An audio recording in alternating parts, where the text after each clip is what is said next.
Hi there, welcome to my mop video. I start out with a bit of a fuzzy brain, but I promise it gets better. I'm just adjusting the height of the telescopic handle. You want the ball at the top to sit between your nose and your chin.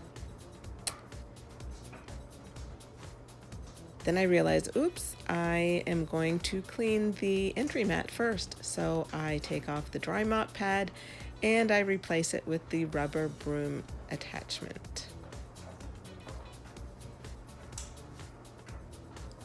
Look at that. All those bristles are going to clean all of the debris off of this entry mat as soon as I figure out which way I want to stand. Oopsie. There we go.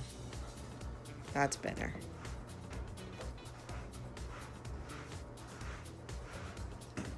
Now watch the edge of the mat to see all the stuff that comes off that rug.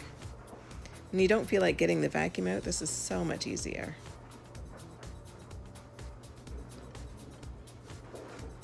Now to sweep up those bits. This rubber broom is so handy. It's my new favorite tool. And then instead of getting a dustpan, I just reach for my handy dandy damp and viral cloth. Typically I wear a tool belt when I'm cleaning so I don't have to reach, but for this demo I didn't wear it. Just dump that down the laundry sink. And now I'm going to attach the base of the mop.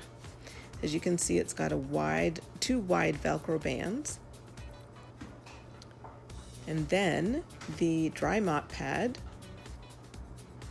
which is the yellow mop pad, or if you have a newer one, it is gray, but it has yellow on it. You'll know that it's meant for dry mopping because we say yellow, dry, sun. Or I've got that backwards, yellow, sunny, dry. And leave a little bit at the end, and you'll see why in a minute. So you're going to give it a static charge with the rubber brush.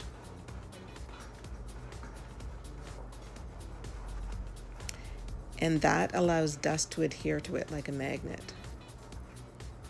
Not just dust, dirt, debris, whatever's on the floor. Ivy loves to help when I'm doing floors, and the awesome thing is she can because there's nothing there to hurt her. You just saw me flip up the edge of the mop pad to dust the baseboards. And then it's just as simple as using a figure 8 motion to keep everything at the leading edge. Don't ask me why I'm so serious here. But check out all the stuff that the mop pad picks up. And it just clings to it until you release it with the rubber brush. So typically I would take this over the garbage or outside and I would clean all that debris off with the rubber brush, which then recharges it as well.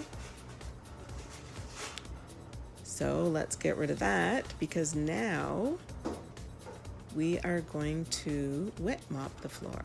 I have two mop pads there. That one is the tile mop pad, and that's what I'm going to use in the laundry room. It's already damp with water and wrung out. And again, you're going to see that I've offset the pad, and you're going to see why in a second.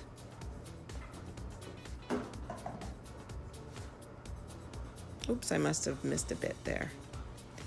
All right, mopping the floor. And again, it's okay for Ivy to be there because I'm just mopping with water. There's nothing to hurt her. And she's not leaving footprints in any kind of residue. So if she does walk on my wet floor, it's no big deal. As a matter of fact, I'm walking on my wet floor, which isn't typically how I would mop. Now, if you flip up the base and you've got a spot on the floor that's kind of hard to get off, you can just flip up the base like this and use a little extra pressure to scrub. or you can put your foot on the base and scrub that way. So that is how I mop the ceramic tile floor.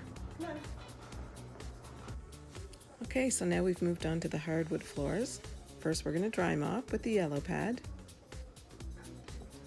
Oh, but wait, I'm still new at filming. Let's start again. You never have to bend down with the Norwex mop either. You just toss the pad on the floor and adhere it to the Velcro. And same process, I am charging up the mop pad to give it a good static charge. And that allows everything on the floor to stick to it. Also offset the mop pad so that you can dust the baseboards while you go. Kill two birds with one stone. Super exciting to watch me mop, isn't it? However, I know some people enjoy watching a cleaning video. Again, I would brush that off into the garbage or outside. And then it's time to wet mop, I guess. Oops. Please don't use the tile pad on your hardwood floors. Those little squiggly blue lines are abrasive and it would scratch your hardwood. You want to use just your regular wet mop pad, damp with water. So I take mine under the tap and soak it and wring it out. Some people prefer to just use a spray bottle, and now we have a new spray attachment for your mop, so you do not have to go to the sink at all. So once again, here we go. I just mop in a straight line with the grain of the floor. It's pretty darn simple to mop with the Norwex mop. And it gives that floor a nice clean. If you have been mopping previously with a chemical, you might find that it takes a while to mop off the residue that has been left behind by those chemicals. But keep at it, don't give up. Your floors will look this shiny. And that mop pad, you guys, is 8 years old.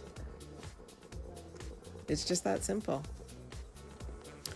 Okay, here's a special feature of the mop. Let's say somebody comes to the door and you're wet mopping and you don't want to leave your mop on the floor. You can use that little disc to hang up your mop so it's not sitting on the floor. Cool, huh? And then this little ball at the top, it actually has a purpose. If you've got scuffs on your floors, you use that ball just like an eraser. It's also an ergonomic feature. You just put your hand on the top of the ball and swish it around. What the heck? Swish? I don't know. What I meant is put one hand on top of the ball and use the other hand to steer the mop as you go.